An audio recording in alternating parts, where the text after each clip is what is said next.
na unit ngayon para kay Sir Ariel ng Misamis din. Misamis, same dun sa tinest natin kaninang 5.1 T-Rex. So ang kinuha naman ni Sir is Army Armament R34 or G34 John Wick 2.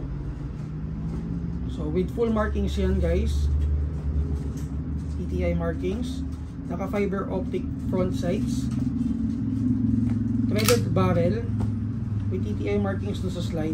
So metal slide pala siya and lower frame niya is polymer. So may base, may ano na rin siya, magwell. Ito yung magazine niya guys, 30 rounder with enlarged na base plate na may TTI markings. So kumuha din si Sir ng dalawang extra magazine na itetest din natin mamaya. Okay? So guys, ito medyo tricky pala yung paglalagay ng gas.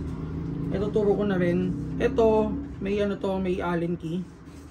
So kailangan nyo ng tool dito, tatanggalin nyo to, and then at the same time ito, ibababa nyo itong lock na to.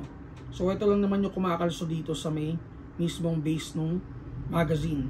So siguro kasi kaya nila to nilagay para ano pa rin yung John Wick to na ano, makapal yung base plate. Kasi same din dun sa Perfection na G17, makapal din ng base plate. Same din ng ano, ng pagtatanggal nung pinaka base plate. Test natin. Firing 380 tama, lakas ah. 375 367.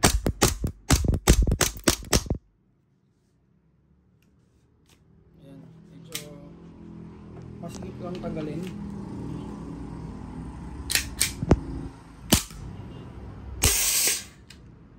Dito, hindi pwede to. Pwede kaya